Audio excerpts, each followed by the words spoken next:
नमस्कार, एबीपी गंगा में आपका स्वागत है। मैं हूं रोहित सिंह सावल और आप देख रहे हैं देश प्रदेश का सबसे दमदार शो बात तो चुप गई। सियासत में संभावनाएं सबसे ज्यादा समय तक जिंदा रहती हैं।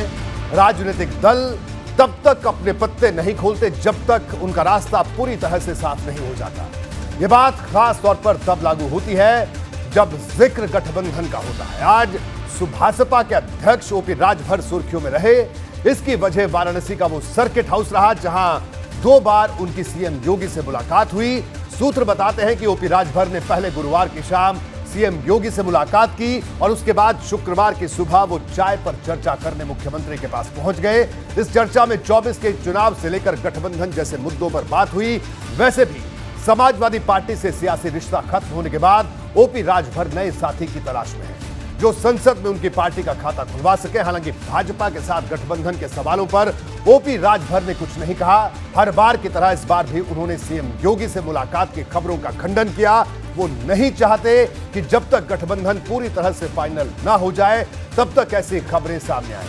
समाजवादी पार्टी के साथ भी उन्होंने इसी फॉर्मूले पर काम किया था। 2022 के चुनाव से पहले वो कई बार सपा के साथ गठबंधन की बात को खारिज कर चुके हैं और इसी तरह की प्रतिक्रिया उनकी इस बार भी सामने आई है। कुल मिलाकर ओपी राजभर पूर्वांचल में सपा को पस्त करने का प्लान तैयार कर रहे हैं। अगर यह गठबंधन अमल में आ गया तो 24 के चुनाव में इसका जमीन पर क्या असर पड़ेगा, इसे आज मैं आपको विस्तार से बताऊंगा। साथ ही यह भी बताऊंगा कि शिवपाल यादव के कहां से लोकसभा चुनाव लड़ने की खबरों ने जोर पकड़ा है। तो बने रहिए मेरे साथ और देखते रहिए बात तो चुभे।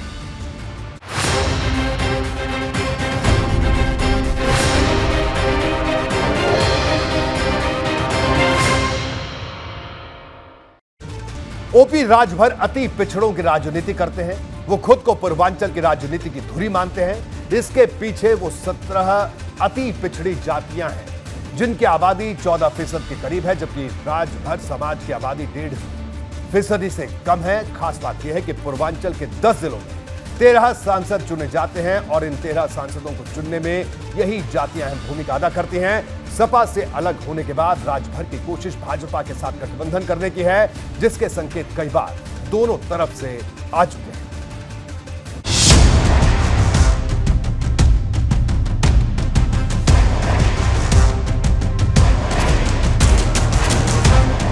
चौबीस के चुनाव की सीक्रेट तैयारी।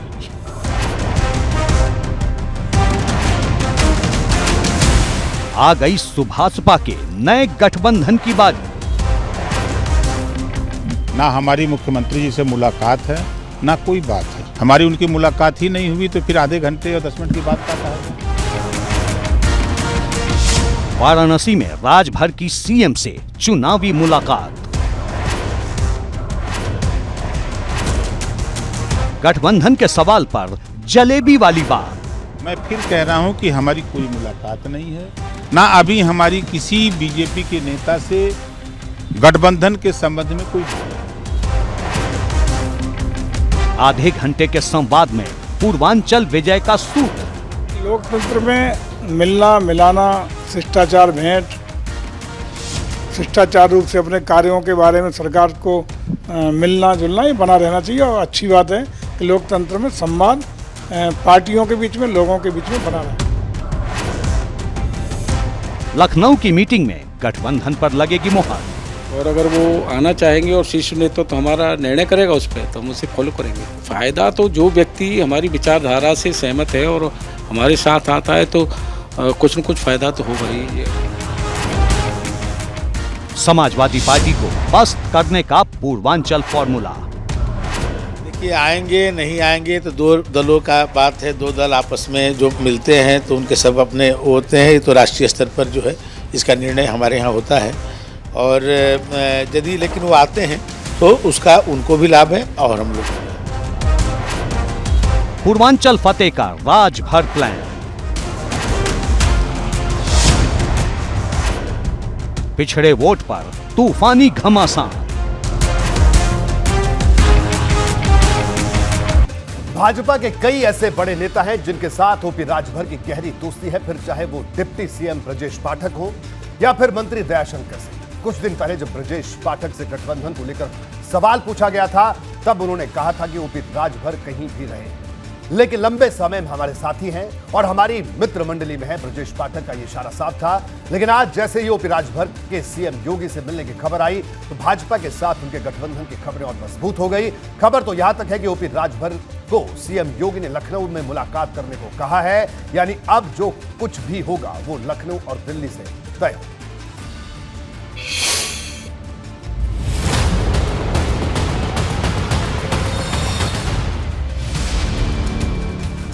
ओपी राजभर ने बेटे अरुण राजभर की शादी के बाद नए गठबंधन के शुभ मुहूर्त पर काम शुरू कर दिया है। सूत्रों से मिली जानकारी के मुताबिक ओपी राजभर ने मुख्यमंत्री योगी आदित्यनाथ से वाराणसी के सर्किट हाउस में मुलाकात की। गुरुवार शाम सीएम योगी और राजभर के बीच करीब आधे घंटे तक बात हुई, जबकि शुक्रवार की सुबह दोनों नेताओं ने एक बार फिर चाय पर चर्चा की। सीएम योगी ने ओपी राजभर को लखनऊ में मुलाकात करने को कहा। इस बैठक में चुनावी तैयारियों से लेकर गठबंधन तक पर संवाद हुआ। मतलब साफ है कि भाजपा और सुभाषपा के बीच नजदीकियां बढ़ती जा रही हैं। इससे पहले जब अरुण राजभर की शादी का कार्यक्रम हुआ, तो उसमें डिप्टी सीएम केशव प्रसाद मौर्य और ब्रजेश पाठक के साथ साथ पार्टी के प्रदेश अध्यक्ष भूपेंद्र चौधरी भी शामिल हुए थे। इस कार्यक्रम को पारिवारिक कहा जा सकता है, लेकिन ओपी राजभर की सीएम योगी से हुई मुलाकात शुद्ध रूप से सियासी है।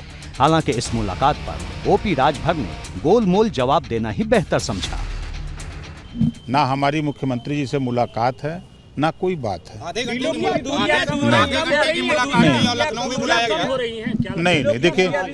नहीं देखिए, जो आप लोग बता रहे हैं इसमें एक पैसे की भी सच्चाई नहीं है।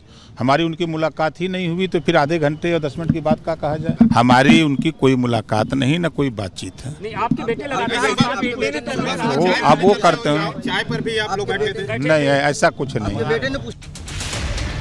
जब से सपा के साथ सुभाषपा का गठबंधन टूटा है, तभी से ओपी राजभर भाजपा के करीब जाते दिख रहे हैं। राष्ट्रपति का चुनाव हो रहा हो या फिर विधान परिषद के सदस्यों के लिए वोटिंग, राजभर हर बार भाजपा के पक्ष में ही खड़े हुए और मीडिया से बातचीत के दौरान उनका चेहरा बताता है कि सुभाषपा का भविष्य किसके साथ है।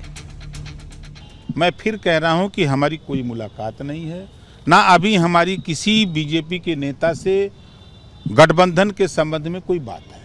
आगे संभावना है? हाँ, नहीं, हमारी संभावना पहली सभी दरवाजे खुले हैं? हमारे लिए सबसे पहली प्राथमिकता है। हम आपके चैनल पे बार बार कह रहा हूं कि प्रदेश में अगर देश की सरकार बदलने का सपना लोग लेके सजो रहे हैं, तो जो नेतृत्व कर रहा है, चाहे नीतीश जी करें, चाहे अखिलेश जी करें, चाहे कोई कर रहा हो, तो सबसे पहले उत्तर प्रदेश से ही रास्ता दिल्ली के लिए जाता है। ओपी राजभर मंझे हुए राजनेता हैं। वो आखिरी वक्त तक दो नावों पर सवारी करते हैं। एक तरफ जहां उन्होंने सीएम योगी से मुलाकात की, तो दूसरी तरफ ऐसा बयान भी दे दिया जिससे महागठबंधन के लिए भी उनके दरवाजे खुले रहें। चाहे जयंत चौधरी जी हों, चाहे मायावती जी हों, चाहे ओम प्रकाश राजभर जी हों, चाहे चंद्रशेखर जी हों, चाहे अखिलेश जी हों, कांग्रेस हो, सोनिया जी, ये सब लोग इकट्ठा हों तभी मुकाबला किया जा सकता है। हमारी तो पहली प्राथमिकता है कि मायावती जी, अखिलेश जी, सोनिया जी और नीतीश जी एक मंच पे आ जाएं। जिस दिन हमको बता दें कि फला तारीख को इस मंच पे हम लोग आ रहे हैं, आप भी आओ, तो 2 घंटे पहले हमको सूचना दें, हम आ जाएंगे। ओपी राजभर को लेकर भाजपा के कई नेता पहले से ही नरम हैं। उन्हें पता है कि अगर राजभर के साथ 24 में गठबंधन हो गया, तो न सिर्फ सपा को मजबूती के साथ टक्कर दी जा सकती है, बल्कि पूर्वांचल में पार्टी की ताकत भी बढ़ेगी। ओम प्रकाश राजभर जी ने अभी पिछले विगत जो चुनाव हुआ हमारा विधान परिषद का, हम लोगों को अपना सहयोग देने का काम किया है, अपना समर्थन देने का काम किया है, वोट देने का और अपनी पार्टी के विधायकों का वोट दिलाने का काम किया है। इसलिए सारी संभावनाएं बनी रहती हैं। राजनीति में ऐसा कुछ नहीं है जो संभव ना हो। मैं हमारे दल के बहुत सारे नेताओं से उनके खुद के व्यक्तिगत संबंध हैं, राष्ट्रीय स्तर पर भी उनका व्यक्तिगत खुद जुड़ाव है। प्रदेश के भी लोगों से उनका अपना संबंध है। लेकिन ये सही है कि हम लोग एक भले ही वो रहने वाले बनारस के हैं, लेकिन उनकी पूरी राजनीति बलिया से चलती है। उनकी पार्टी के राष्ट्रीय कार्यालय भी बलिया में ही है, तो बगल के विधानसभा भी है हमारे से, या उसके पहले भी हम लोग जो है साथ साथ बलिया की राजनीति के कारण हम लोग के संबंध बहुत अच्छे हैं और एक दूसरे के हम लोग जो है शुभचिंतक हैं। ओपी राजभर अगर भाजपा के साथ जाने का औपचारिक ऐलान कर भी देते हैं तो इसमें कोई चौंकाने वाली बात नहीं होगी, क्योंकि इससे पहले 2017 के विधानसभा चुनाव में सुभाषपा ने भाजपा के साथ गठबंधन करके ही विधानसभा चुनाव लड़ा था। तब सुभाषपा को 4 सीटों पर जीत मिली थी, जबकि 2022 के विधानसभा चुनाव में सपा से गठबंधन के बाद पार्टी के 6 विधायक जीत गए। यानी सुभाषपा अपनी मजबूती दिखा चुकी है। जो व्यक्ति हमारी विचारधारा से सहमत है और हमारे साथ आता है तो कुछ न कुछ फायदा तो होगा ही। ओपी राजभर अपने विधायक हैं, अब विधायक हैं तो जनता के वोट से ही है, तो निश्चित रूप से अगर वो भाजपा में और शीर्ष नेतृत्व का साथ उनकी सहमति बनती है और शीर्ष नेतृत्व लेना चाहता है और वो आना चाहते हैं, तो निश्चित रूप से कुछ न कुछ फायदा तो होगा ही। सुभाषपा के साथ एक माइनस पॉइंट ये भी है कि वो बिना गठबंधन के कोई कमाल नहीं दिखा पाती। जब उसने विधानसभा चुनाव जीता तब उसे गठबंधन की जरूरत पड़ी। 2014 में सुभाषपा ने 13 लोकसभा सीटों पर अपने प्रत्याशी खड़े किए थे, लेकिन सबकी जमानत जब्त हो गई। अब उन्होंने भले ही सीएम योगी से मुलाकात की हो, लेकिन वो मुलाकात की बातों को सामने लाना नहीं चाहते। एबीपी गंगा के लिए वाराणसी से नवीन पांडे के साथ ब्यूरो रिपोर्ट। यूपी में नवंबर 2020 में धर्मांतरण कानून लागू किया गया था। तब से लेकर अब तक धर्मांतरण कानून के तहत 427 केस दर्ज हुए हैं, जबकि 800 से ज्यादा लोगों को गिरफ्तार किया गया है। यूपी पुलिस और को आज ताजा आंकड़े यूपी पुलिस ने जारी किए। यह आंकड़ा ऐसे वक्त पर सामने आया जब उत्तराखंड में लव जिहाद के केस पर तूफान खड़ा है और यूनिफॉर्म सिविल कोड पर धामी सरकार तेजी के साथ आगे बढ़ रही है।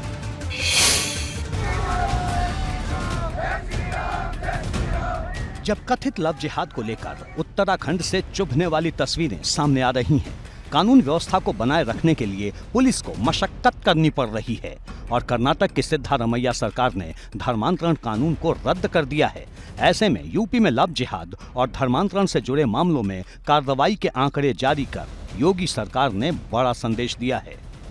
यूपी पुलिस ने जो आंकड़े जारी किए हैं, कमोबेश इस बात का संकेत है कि मौजूदा हालात में धर्मांतरण कानून कितना जरूरी है। यूपी में 2021 से 30 अप्रैल 2023 के बीच लव जिहाद और धर्मांतरण से जुड़े कुल 427 केस दर्ज किए गए। पुलिस ने कार्रवाई करते हुए 833 से ज्यादा लोगों को गिरफ्तार किया। 185 मामलों में पीड़ित ने जबरदस्ती धर्मांतरण की बात कबूली है। नाबालिग के धर्मांतरण के कुल 65 मामले सामने आए हैं। बरेली जिले में लव जिहाद और धर्मांतरण के सबसे ज्यादा केस दर्ज हुए हैं। ऐसे मसले जिसमें लोग अपनी आइडेंटिटी को छुपा के, अपने धर्म को और मजहब को छुपा के गलत तरीके से बालिकाओं को बहला फुसला के लव जिहाद के दायरे में लाते हुए धर्मांतरण पर जोर दे रहे हैं, उनके विरुद्ध विधि सम्मत कार्रवाई करने के लिए सरकार संकल्पित है। देखिए, आप भी इस बात से सहमत होंगे, आदरणीय योगी जी के नेतृत्व में जिस तरीके से धर्मांतरण को लेकर के, लव जिहाद को लेकर के बहुत कठोर रवैया अख्तियार करते हुए कठोर कानून बनाने का काम किया था, निश्चित रूप से आज भी जो मामले सामने आ रहे हैं उसमें कठोरतम तरीके से उनको कानून के कटघरे में खड़ा करने का काम सरकार करा रही है। यूपी में धर्मांतरण और लव जिहाद के आंकड़ों पर बहस के बीच यूनिफॉर्म सिविल कोड को लेकर भी चर्चा तेज हो गई है। मुस्लिम संगठनों और विपक्ष के विरोध पर भाजपा का तंज चुभने वाला है। हर मुद्दे को हिंदू और मुसलमान करने का काम केवल सपा, बसपा, कांग्रेस के लोग करते हैं। भारतीय जनता पार्टी देश को मजबूत करने के लिए, कानूनों को अच्छा करने के लिए, कानून के राज के लिए और कानूनों को तर्कसंगत बनाने के लिए लगातार काम कर रही है। बहुत सारे कानून ऐसे भी थे जो फालतू थे, उनको ख़त्म किया गया है। नई चीज़ें लाई गई हैं, 370 जैसे, और तमाम चीज़ें ऐसी हैं जो इस बार मोदी जी के आने के बाद देश के अंदर आप परिवर्तन देखते हैं। तो समय के साथ चलना और समय के साथ कानून का सदुपयोग होना, ये सरकार की पहली प्राथमिकता है। भाजपा का चुभने वाला वार यूनिफॉर्म सिविल कोड पर विपक्ष के विरोध वाले बयानों पर आया है। इस बीच कई मुस्लिम संगठनों और मुस्लिम धर्मगुरुओं ने भी यूनिफॉर्म सिविल कोड के विरोध में आवाज बुलंद कर दी है। यूनिफॉर्म सिविल कोड से मोहब्बतें नहीं पैदा होती, मोहब्बत दूसरी चीज़ है। हमें मोहब्बतें पैदा करने की ज़रूरत है। मैंने मिसाल दी कि वर्ल्ड वार हुई तो क्या वो अलग अलग कोड के मानने वाले लोग थे? उनका लॉ एक था, सारी चीज़ें एक थी, लेकिन करोड़ों लोगों की जानें गई। इससे मोहब्बतें नहीं पैदा होती। हमें मोहब्बतों को आगे बढ़ाने वाली चीज़ों पर सोचने की ज़रूरत है। आप यूसीसी को किस तरह से देखते हैं? नहीं, हम लोग पहले से ये बात कह रहे हैं कि इससे हमें नुकसान का अंदेशा है। एक बात मैं आपसे क्या कहूँ, जाहिर है यूनिफॉर्म सिविल कोड पर चर्चा के साथ ही विरोध में सियासत ने रफ्तार पकड़ ली है। एबीपी गंगा के लिए ब्यूरो रिपोर्ट। उत्तराखंड पर इन दिनों पूरे देश की निगाह है, क्योंकि यहां की धामी सरकार यूनिफॉर्म सिविल कोड पर तेजी से काम कर रही है। देहरादून से लेकर दिल्ली तक लगातार इस पर बैठक हो रही है। इस बीच एबीपी गंगा के पास देश के पहले यूनिफॉर्म सिविल कोड का ब्लूप्रिंट की कुछ चीजें मौजूद हैं, कुछ बातें मौजूद हैं। आज हम आपको बताने जा रहे हैं कि उत्तराखंड सरकार जिस कानून पर मंथन कर रही है उसका प्रारूप क्या हो सकता है। यूनिफॉर्म सिविल कोड को लेकर सरकार के पास 2 लाख से ज्यादा सुझाव पहुंचे थे, जिसमें से कुछ पर मुहर फाइनल मानी जा रही है। ये ऐसे सुझाव हैं जिन्हें यूनिफॉर्म सिविल कोड के फाइनल ड्राफ्ट में शामिल करने के लिए चांस सबसे ज्यादा है, यानी इनको शामिल किया जा सकता है। ऐसा होगा कॉमन सिविल कोड, ये माना जा रहा है। क्या क्या हो सकता है, मुमकिन क्या क्या है? लड़कियों की शादी की आयु बढ़ाई जाए, ऐसा क्यों होगा ये भी आपको समझाता हूं, ताकि लड़कियां विवाह से पहले ग्रेजुएट हो सके। शादी का अनिवार्य रजिस्ट्रेशन होगा, ऐसा क्यों होगा ये भी आपको समझाता हूं। बगैर रजिस्ट्रेशन किसी भी सरकारी सुविधा का लाभ नहीं मिलेगा। ग्राम स्तर पर भी शादी के रजिस्ट्रेशन की सुविधा होगी। पति पत्नी दोनों को तलाक के समान अधिकार उपलब्ध होंगे, यानी तलाक का जो ग्राउंड पति के लिए लागू होगा वही पत्नी के लिए भी लागू होगा। फिलहाल पर्सनल लॉ के तहत पति और पत्नी के पास तलाक के अलग अलग ग्राउंड हैं। एक से ज्यादा शादी पर रोक लगेगी। उत्तराधिकार में लड़कों के बराबर का हिस्सा मिलेगा। अभी तक पर्सनल लॉ के मुताबिक लड़के का शेयर लड़की से ज्यादा है। नौकरीशुदा बेटे की मौत पर पत्नी को मिलने वाले मुआवजे में वृद्ध माता पिता के भरण पोषण की भी जिम्मेदारी। अगर पत्नी पुनर्विवाह करती है तो पति की मौत पर मिलने वाले मुआवजे में माता पिता का भी हिस्सा होगा। अगर पत्नी की मौत हो जाती है और उसके माता पिता का कोई सहारा ना हो तो उसके भरण पोषण की जिम्मेदारी पति की होगी। मुस्लिम महिलाओं को भी गोद लेने का अधिकार मिलेगा। गोद लेने की प्रक्रिया आसान की जाएगी। हलाला और इद्दत पर रोक लगेगी। लिव इन रिलेशनशिप का डिक्लेरेशन जरूरी होगा। ये एक सेल्फ डिक्लेरेशन की तरह होगा, जिसका एक वैधानिक फॉर्मेट होगा। बच्चे के अनाथ होने की सूरत में गार्जियनशिप की प्रक्रिया को आसान किया जाएगा। पति पत्नी के झगड़े की सूरत में बच्चों की कस्टडी उनके दादा दादी को दी जा सकती है। जनसंख्या नियंत्रण की बात भी हो सकती है। तो ये वो तमाम बातें हैं जो निकलकर सामने आ रही हैं कि ये तमाम बातें हो सकती हैं। एक बार फिर उत्तर प्रदेश की बात करते हैं, क्योंकि यहां सियासत लगातार दिशा बदल रही है। आजमगढ़ यानी पूर्वांचल का वो जिला जहां सपा की जड़ें सबसे ज्यादा मजबूत मानी जाती है। हालांकि 2022 में अखिलेश यादव के इस्तीफे देने के बाद आजमगढ़ सीट को बचाने में सपा नाकाम रही। ऐसे में आजमगढ़ सीट पर सपा ने नए सिरे से बिसात बिछाने की तैयारी शुरू कर दी है। चर्चा इस बात की है कि आजमगढ़ से शिवपाल यादव चुनाव लड़ सकते हैं। चर्चा इसलिए भी तेज है क्योंकि जब शिवपाल यादव से आजमगढ़ से चुनाव लड़ने के बारे में सवाल किया गया तो उन्होंने भी अपनी तरफ से ग्रीन सिग्नल दे दिया।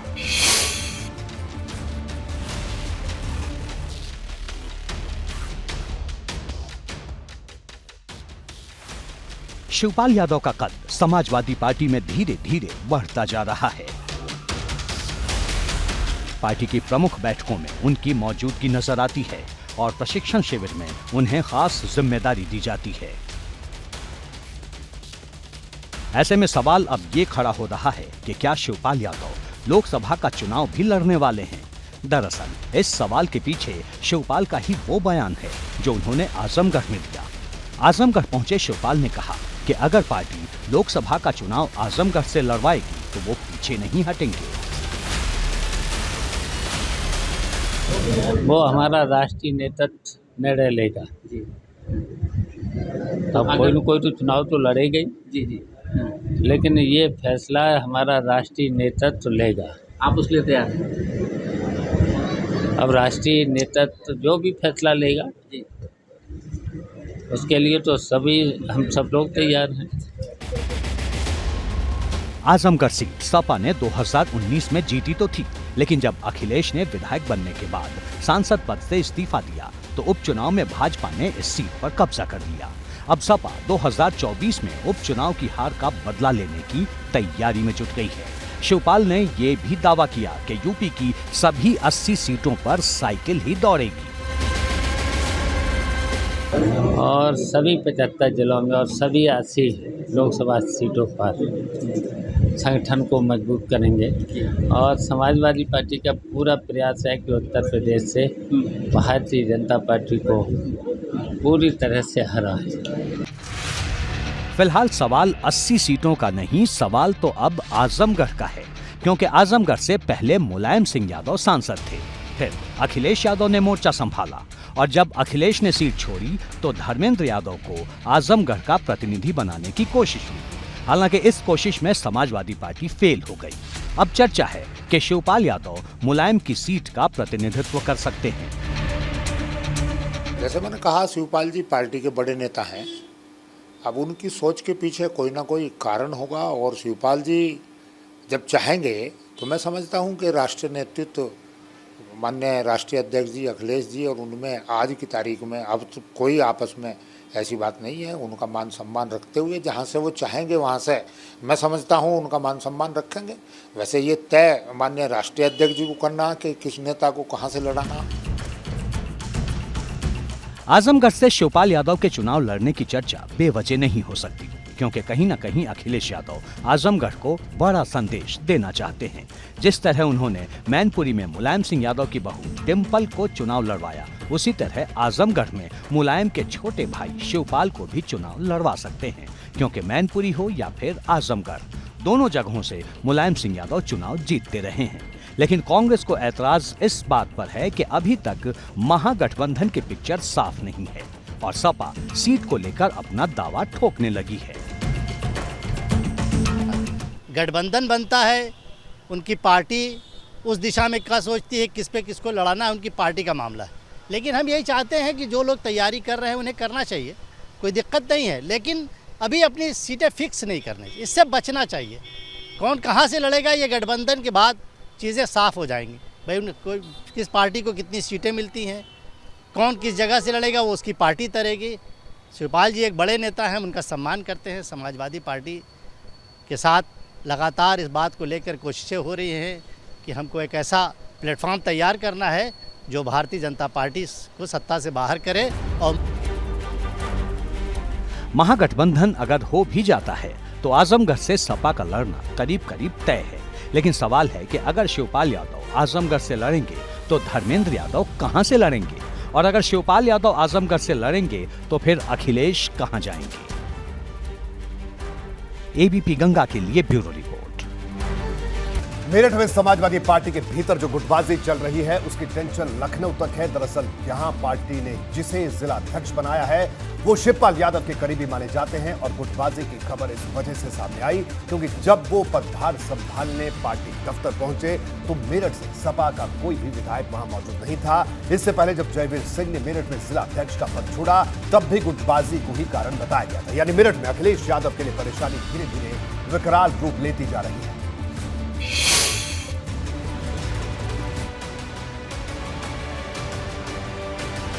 समाजवादी पार्टी की पश्चिम वाली परेशानी खत्म होने का नाम नहीं ले रही। पश्चिमी यूपी को लेकर पार्टी में टेंशन इतनी ज्यादा है कि हर बार लखनऊ तक पहुंच जा रही है। इस बार विवाद मेरठ की जिला अध्यक्ष कुर्सी को लेकर है, जहां जयवीर सिंह के इस्तीफा देने के बाद पार्टी ने उन विपिन चौधरी को जिला अध्यक्ष बनाया है जो शिवपाल यादव के बेहद करीबी माने जाते हैं, और यही समाजवादी पार्टी की अब सबसे बड़ी परेशानी बन गई है। विपिन चौधरी जब जिला अध्यक्ष बनने के बाद पहली बार पार्टी दफ्तर पहुंचे तो सपा के नेताओं की गुटबाजी एक बार फिर सामने आ गई। सपा जिला अध्यक्ष के स्वागत समारोह में कोई विधायक नहीं पहुंचा। शाहिद मंजूर हो, अतुल प्रधान हो या फिर हाजी रफीक अंसारी, सभी ने दूरी बना ली। यहां तक कि पार्टी के महानगर अध्यक्ष आदिल चौधरी भी कहीं नजर नहीं आए। हालांकि प्रसपा के समय के नेता और कार्यकर्ता जरूर दिखाई दिए। अब सवाल यह है कि जब पार्टी में ही इतनी गुटबाजी है तो लोकसभा चुनाव कैसे जीता जाएगा। विधायकों की गैर मौजूदगी सपा के नए जिला अध्यक्ष को इतनी चुभ गई कि उन्होंने अखिलेश यादव तक से शिकायत करने की बात कही। ये लोगों की उनकी अपनी मानसिकता दर्शाती है क्या है, और हमारी निष्ठा दर्शाती है इन कार्यकर्ताओं की कि हम क्या हैं। तो हम निष्ठा के साथ यहाँ जमे हुए हैं, वो उनकी मानसिकता है कि वो ऑफिस छोड़ के बैठे हुए हैं। तो हम लोग अपनी निष्ठा के साथ इन कार्यकर्ताओं के साथ समाजवादी परिवार को आगे बढ़ाएंगे। उनकी भीतरघातियों की वजह से ही समाजवादी पार्टी को आघात लगाता, और ऐसे भीतरघातियों की इस समाजवादी परिवार में कोई जगह नहीं है। इस बात को अखिलेश जी तक पहुंचाएंगे आप? जी बिल्कुल, मैं बिल्कुल निष्ठापूर्ण और बिल्कुल पारदर्शी से अखिलेश यादव जी को और अपने राष्ट्रीय अध्यक्ष जी को यहाँ की रिपोर्टिंग दूंगा, क्योंकि उन्होंने हमें यहाँ की जिम्मेदारी दी है। निकाय चुनाव में भी ये गुटबाजी हावी थी, जिसका नतीजा ये हुआ कि अतुल प्रधान की पत्नी सीमा प्रधान नगर निगम चुनाव हार गई। इसी अंतर कलह से परेशान होकर जयवीर सिंह ने जिला अध्यक्ष का पद छोड़ा था।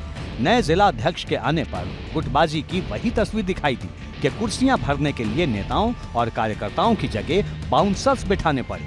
हालांकि शिवपाल यादव का खेमा काफी उत्साहित है। मेरठ में सपा के भीतर गुटबाजी की तस्वीर पूरी तरह साफ है। हालांकि जब विधायकों से इस गुटबाजी पर सवाल होता है तो कोई न कोई बहाना जरूर बना लेते हैं। 2024 का चुनाव नजदीक है। ऐसे में सपा की ये गुटबाजी हावी रही तो नतीजे सपा के लिए ही चुभने वाले होंगे। समाजवादी पार्टी मेरठ में चल रही अंतर्कलह और गुटबाजी किसी से छिपी नहीं है। अखिलेश यादव के फैसलों की मुखालफत करना शायद समाजवादी पार्टी के कई दिग्गज नेताओं का शगल बन गया है। अब सवाल उठ रहा है कि हमेशा ही बड़े और कड़े फैसले लेने वाले अखिलेश यादव समाजवादी पार्टी में गुटबाजी करने वाले नेताओं पर आखिर कब तक मुलायम रुख अख्तियार करते रहेंगे। वीडियो जर्नलिस्ट सत्येंद्र सिंह के साथ सनुज शर्मा, एबीपी गंगा, मेरठ। 2024 के चुनावी मंच पर भाजपा की दावेदारी यूपी में 80 सीटों पर जीत का झंडा बुलंद करने की है। ऐसे में सीएम योगी निकाय चुनाव की तर्ज पर तूफानी रफ्तार से अलग अलग जिलों का दौरा कर रहे हैं, विकास योजनाओं की सौगात दे रहे हैं। सीएम योगी गुरुवार को अयोध्या में थे तो आज वो सोनभद्र पहुंचे, जहां उन्होंने 400 करोड़ रुपए से ज्यादा की परियोजनाओं का लोकार्पण और शिलान्यास कर विकास का संदेश दिया। साथ ही परिवारवाद को लेकर विरोधियों पर चुभने वाला हमला किया।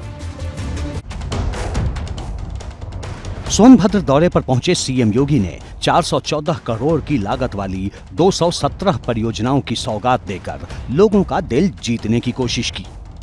पूर्वांचल के छोर से मुख्यमंत्री ने डबल इंजन की सरकार के फायदे गिनाए, प्रदेश सरकार की नीयत समझाई और विपक्ष पर एक बार फिर परिवारवाद वाला हमला कर दिया। परिवार और जाति के नाम पर राजनीति करने वाले लोगों ने समाज का दोहन किया, गरीब का शोषण किया, बहन बेटियों की इज्जत को दांव पे लगाया, खतरे में डाला, नौजवानों की रोजगार पर डकैती डालने का कार्य किया, अन्नदाता किसानों का शोषण किया। सोनभद्र को सीएम योगी ने ऋषि मुनियों की धरती बताया, जिले की खासियत गिनाई और प्रदेश से लेकर केंद्र सरकार की योजनाओं की उपयोगिता भी समझाई। आज हमारा सोनभद्र अपने नाम के अनुरूप सोने का बनने जा रहा है। सोने का अच्छी सड़क, अच्छी कनेक्टिविटी, मेडिकल कॉलेज, जल जीवन मिशन में हर घर नल की योजना, हर गरीब के लिए आवास की योजना, हर गरीब को रसोई गैस के कनेक्शन, हर गरीब को बिजली के कनेक्शन, हर गरीब को वे सारी सुविधाएं।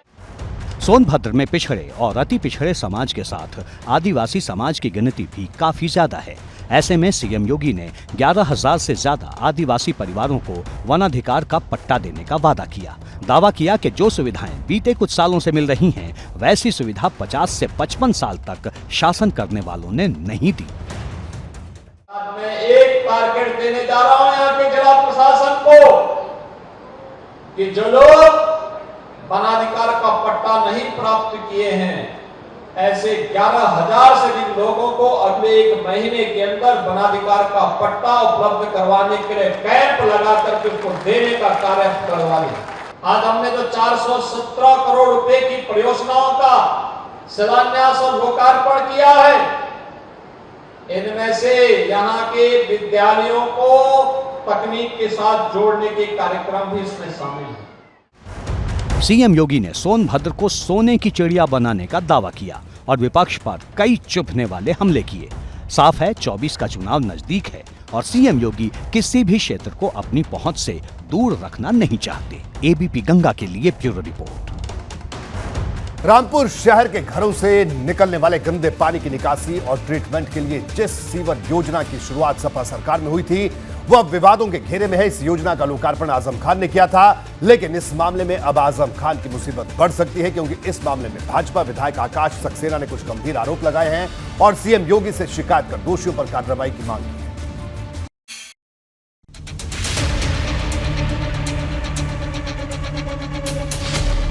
रामपुर में सीवर लाइन और ट्रीटमेंट प्लांट की जांच रिपोर्ट में दर्ज हर एक हर्फ आजम खान के लिए मुसीबत का नया ऐलान है। दरअसल ये जांच उस विकास कार्य की है जिसकी आधारशिला आजम खान के नगर विकास मंत्री रह के रखी गई और उद्घाटन भी सपा की सरकार में हुआ।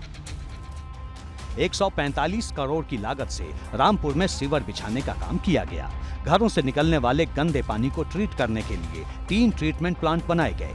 साल 2006 में जब काम की शुरुआत हुई तब प्रदेश में सपा की सरकार थी, लेकिन जब सीवर लाइन को चालू किया गया तो लाइन के ऊपर बनी सड़क धंस गई। नतीजा, सीवरेज प्लांट भी चालू नहीं हो पाए। अब जांच में यह सामने आया है कि सीवर लाइन को बिछाने में मानकों का ध्यान नहीं रखा गया। रिपोर्ट में यह भी कहा गया है कि सीवर लाइन की मरम्मत कर उसे ठीक नहीं किया जा सकता। भाजपा विधायक आकाश सक्सेना ने सीएम योगी से शिकायत कर दोषियों पर कार्रवाई की मांग की है। सवालों की सुई आजम खान की ओर है। हमारी मांग ये है, हमने माननीय मुख्यमंत्री जी को ये पत्र लिखा है कि इस जांच को देखते हुए किस नेता के दबाव में सीडीएस के अधिकारियों द्वारा ये काम इतनी जल्दबाजी में किया गया। जनता का 145 करोड़ रुपया पानी की तरह जो यहाँ बहाया गया, उसके पीछे कारण क्या है। अब इस जांच रिपोर्ट के बाद एक रुड़की की टेक्निकल टीम इस सब चीज़ों की जांच कर रही है। मुझे लगता है 2 महीने के अंदर उनकी रिपोर्ट आ जाए। यहाँ समझना होगा, जिस सीवर लाइन को लेकर आजम खान पर सवाल उठ रहे हैं उस पर बसपा और भाजपा सरकार में भी काम हुआ है। रामपुर सीवर योजना जोन 1 के तहत 72 किलोमीटर सीवर लाइन 2006 से 2009 के बीच बिछाई गई। यहाँ ध्यान देने वाली बात है कि साल 2007 में बसपा की सरकार बनी थी। जोन 1 में 14 MLD के STP का निर्माण 2013 से 2015 के बीच हुआ, तब सपा की सरकार थी। जोन 1 के तहत 2017 से 2020 के बीच 14,800 घरों को सीवर लाइन से जोड़ा गया, तब भाजपा की सरकार थी। जोन 2 के तहत अधिकतर काम 2007 से 2008 के बीच करवाए गए। यानी जिस सीवर लाइन को बिछाने में धांधली की बात सामने आ रही है, उसके एक बड़े हिस्से का काम तब हुआ जब सूबे में बसपा की सरकार थी, जबकि बाकी काम सपा सरकार में हुआ। सीवर लाइन से घरों को जोड़ने का काम भाजपा सरकार में हुआ। खास बात यह है कि सीवर लाइन और ट्रीटमेंट प्लांट पर 145 करोड़ की बड़ी धनराशि खर्च की गई, लेकिन मौजूदा वक्त में न सीवर लाइन काम कर रही है और 3 में से सिर्फ एक ट्रीटमेंट प्लांट ही काम कर रहा है, जिसे जुगाड़ व्यवस्था के तहत किसी तरह चलाया जा रहा है। 2006 से 2012 तक 145 करोड़ की लागत से सीवर नेटवर्क बनाया गया और फिर ये एक दो साल सीवर नेटवर्क चला और फिर उसके बाद ये सीवर नेटवर्क सारा का सारा कोलैप्स हो गया। फिर ये प्लांट भी आज से 1.5 साल 2 साल पहले बंद हो गए थे। फिर यहाँ के जल निगम विभाग ने, प्रशासन ने प्लांट स्टार्ट कराए हैं, तो हमने एक बाईपास तरीके से एक प्लांट स्टार्ट किया है 14 MLD, 15 MLD, 5 MLD आज भी हमारा बंद पड़ा है ड्यू टू सीवर नेटवर्क। और सीवर नेटवर्क की जांच चल रही है जिसमें IIT रुड़की प्रशासन सब काम कर रहा है। सीवर लाइन से जोड़ी जांच रिपोर्ट आने के बाद एक बार फिर जांच के आदेश जारी किए जा चुके हैं। अब IIT रुड़की के इंजीनियर को आधुनिक तकनीक से जांच करने को कहा गया है। माना जा रहा है कि IIT रुड़की की जांच रिपोर्ट आने के बाद संबंधित लोगों पर कार्रवाई हो सकती है, जिनमें एक नाम आजम खान का भी हो सकता है। ABP गंगा के लिए रामपुर से उबैदुर रहमान के साथ ब्यूरो। पश्चिमी यूपी में किसानों को लेकर राजनीतिक मोर्चाबंदी तेज हो गई है। ग्रेटर नोएडा में धरने पर बैठे किसानों के समर्थन में सपा और कांग्रेस ने मोर्चा खोल दिया है। आज सपा और कांग्रेस के प्रतिनिधि मंडल ने धरने पर बैठे किसानों से मुलाकात की। इस दौरान सपा और कांग्रेस ने भाजपा सरकार पर किसानों की आवाज दबाने का भी आरोप लगाया।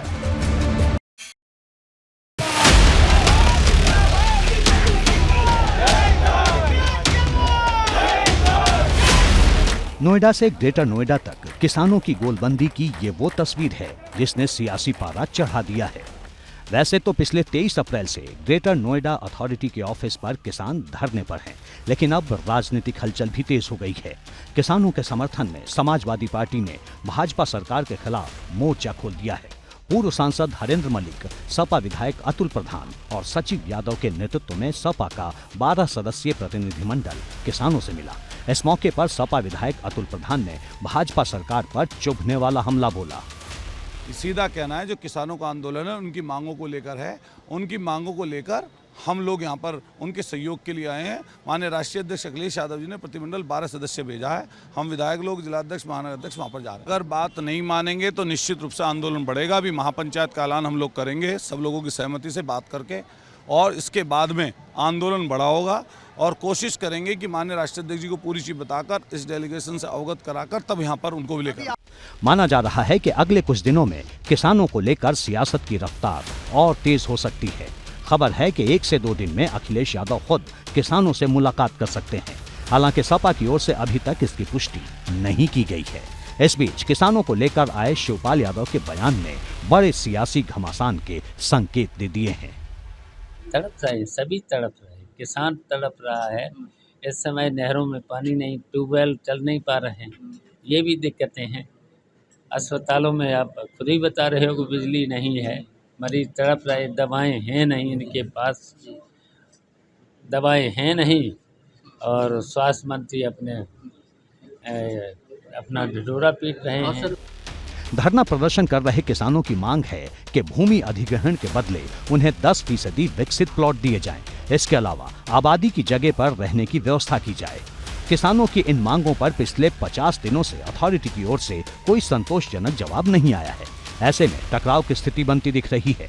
ग्रेटर नोएडा के बाद अब नोएडा में भी किसानों ने मोर्चा खोल दिया है। नोएडा में हरौला बारात घर से किसानों ने अथॉरिटी ऑफिस की ओर कूच किया। इस दौरान किसानों ने अथॉरिटी के खिलाफ जमकर नारेबाजी भी की। उधर यमुना विकास प्राधिकरण में आने वाले किसान भी धरना प्रदर्शन की राह पर हैं। पिछले 29 दिनों से यमुना औद्योगिक विकास प्राधिकरण के खिलाफ किसान धरने पर हैं। ऐसे में सपा के बाद कांग्रेस भी किसानों के समर्थन में उतर गई है। ग्रेटर नोएडा में प्रदेश अध्यक्ष बृजलाल खाबरी के नेतृत्व में कांग्रेस के डेलीगेशन ने किसानों से मुलाकात की। दावा है कि सरकार किसानों की बात सुनने की बजाय उनकी आवाज दबाने की कोशिश कर रही है। लड़ाई तो किसानों की है, हम किसान हैं, किसानों का समर्थन करने के लिए आए हैं। जो उनकी जायज मांगे हैं उनको सरकार को मान लेनी चाहिए। तो क्या मतलब आगे लड़ाई कैसे लड़ेंगे आप लोग? जिस तरह मिल रहे हैं, समर्थन दे रहे हैं, वहीं आज समाजवादी पार्टी की तरफ से आ रहे हैं। कानून को दायरे में रख करके जो कानूनी लड़ाई है उसको लड़ेंगे। जाहिर है कि 2024 की चुनावी हलचल के बीच किसान सियासत के केंद्र बिंदु में है।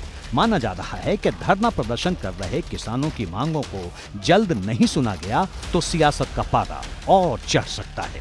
एबीपी गंगा के लिए ग्रेटर नोएडा से शक्ति सिंह के साथ bureau report. Mafia Atiq Ahmed और अशरफ की हत्या करने वाले तीनों शूटर जेल में हैं, लेकिन 2 महीने बाद भी साफ नहीं हो सका कि हत्या के पीछे शूटर्स का मकसद क्या था। हत्या की साजिश में तीनों शूटर्स के अलावा और कौन शामिल था, इस मामले की जांच कर रहे न्यायिक आयोग को आज जांच रिपोर्ट शासन को सौंपनी थी, लेकिन अब खबर है कि आयोग को फाइनल रिपोर्ट तैयार करने में भी और वक्त लग सकता है।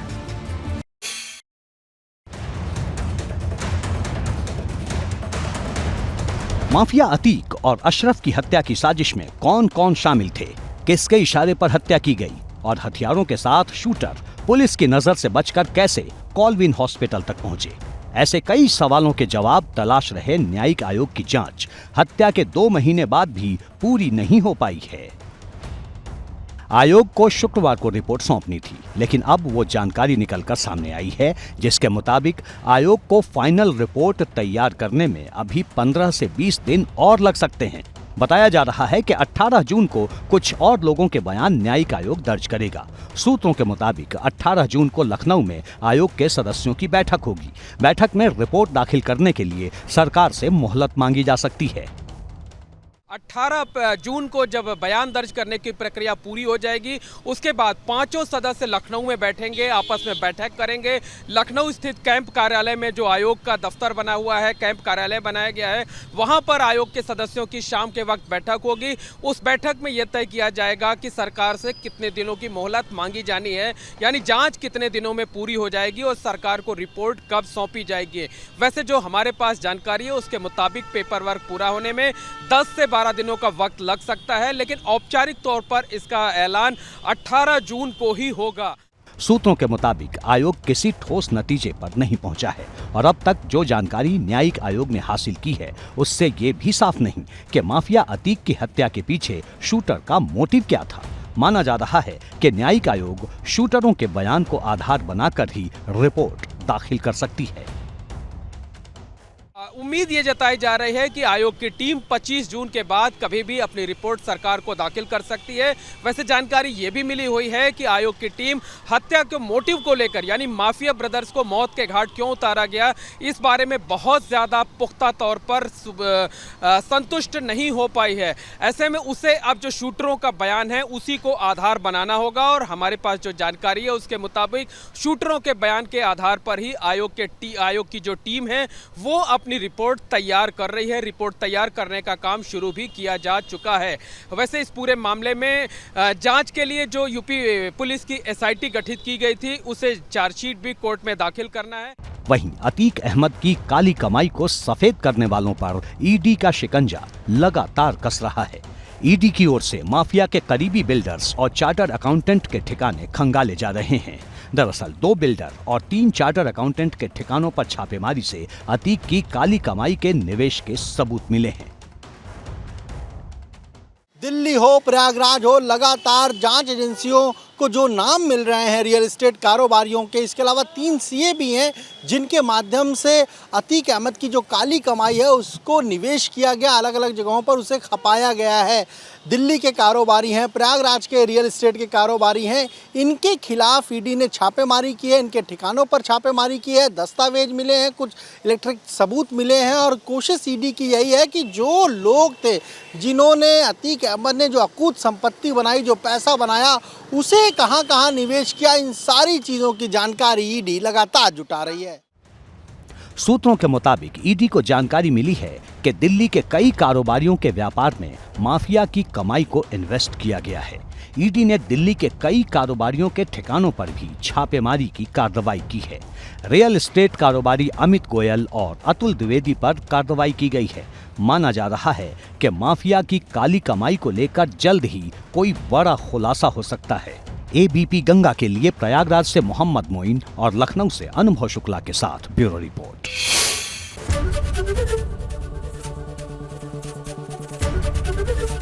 एबीपी गंगा, खबर आपकी, जुबान आपकी।